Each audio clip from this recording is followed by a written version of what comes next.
Hello, class. I'm so excited to discuss this week's topic.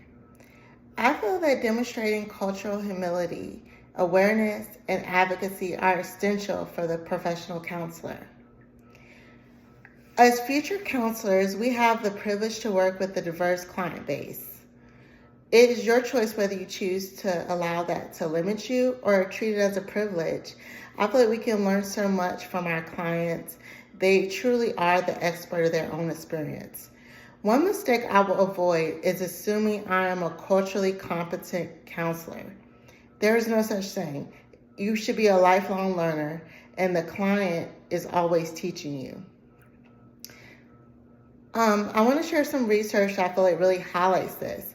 So Coleman et al. 2024 conducted a study, and what they did in that study was they utilized a scale for therapists to measure their cultural humility level.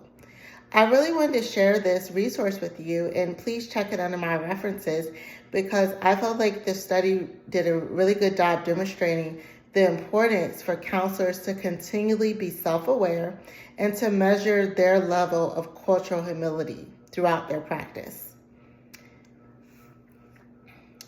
I also want to highlight two ethical principles that, according to the ACA Code of Ethics, demonstrate the importance of advocacy.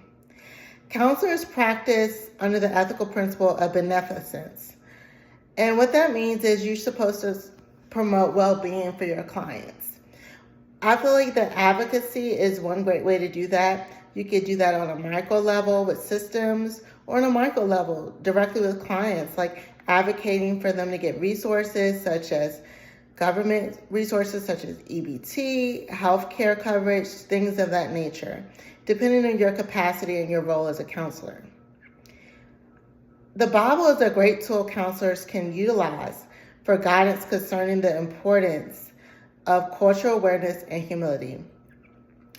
In John chapter 8, Jesus encounters a woman who was caught in the act of adultery. Her accusers wanted to stone her. I will read John chapter 8, verses 7 through 11. And as I read, I want you to reflect on your understanding as our Savior, as Jesus Christ, as a social justice change agent. Starting with verse 7. So when they continued asking him, he lifted up himself and said unto them, He that is without sin among you, let him first cast a stone at her. And again he stooped down and wrote on the ground. And they which heard it, being convicted by their own conscience, went one by one, beginning at the eldest, even unto the last, and Jesus was left alone, and the woman standing in the midst.